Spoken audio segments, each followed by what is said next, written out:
When my children were small, if they wanted something in particular that they thought I might not give them, they would say to me, "Mum, we want you to say yes."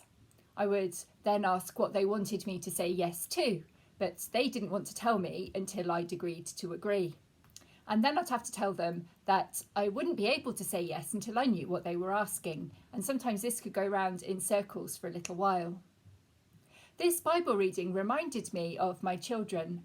James and John say to Jesus, "We want you to say yes." Actually, in the NRSV, they say, "We want you to do for us whatever we ask of you," which amounts to the same thing. And then when we hear what they're asking for, we realise why they want Jesus' agreement in advance. At some level, they must realise that there is something wrong with their request, that Jesus won't automatically give them what they want on this occasion.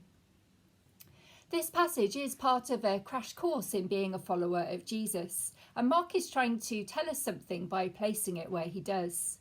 Just after this story, we can read about the healing of Bartimaeus, who was blind, and who sets out to follow Jesus once he can see. A couple of chapters before this, we can read about the healing of another blind man. So it seems that Mark is trying to highlight that two outsiders are given clear vision, but yet again the core group of the disciples fails to see. And we can sit here quite smugly and think, how stupid are James and John? But then we might also begin to feel a bit uncomfortable or quite disturbed when we realise that we are the disciples and James and John are us. We see ourselves reflected in them, and we acknowledge that there are also times when we completely miss the point as well. Jesus asks them, "What is it that you want me to do for you?" And James and John make their request. This is the same question that Jesus asks Bartimaeus a few verses later. In the second story, it might seem like an obvious question that receives an obvious answer. Bartimaeus says, "I want to see again." And we think, yes, that's a reasonable request. We're probably much less understanding of what James and John are asking. "We want the good seats," they say. "When you've been glorified, we want to make sure that we're sitting either side of you. We want to feel the glow of your reflected glory. We want it to be seen that we're part of your thing." And Jesus tells them that they don't know what they're asking of him. They don't get a telling off for getting it wrong, but Jesus does offer a challenge. Jesus confronts them with his cup and with his baptism. At this point, they might not have understood fully all that Jesus' cup represents. The Last Supper and all of its symbolism hasn't yet happened. But the question stands even on its own. Can you do what I'm going to do? Can you carry the burden that I need to carry? Can you take into yourself all that I am, with all its implications and consequences? "Oh yes," they say, "we can do all of that."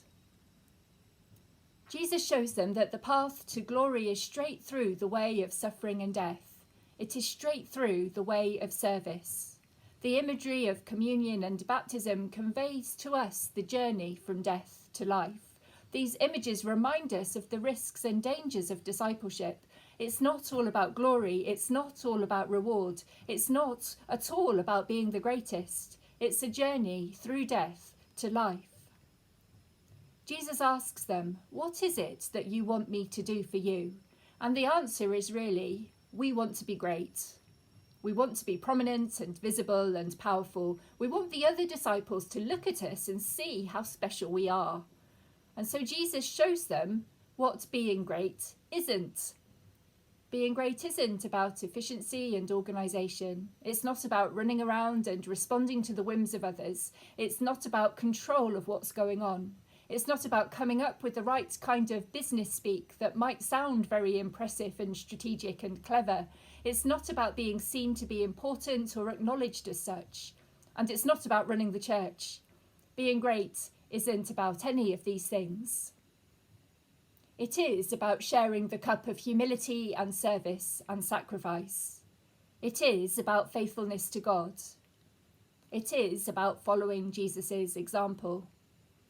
It's about not conforming to expectations.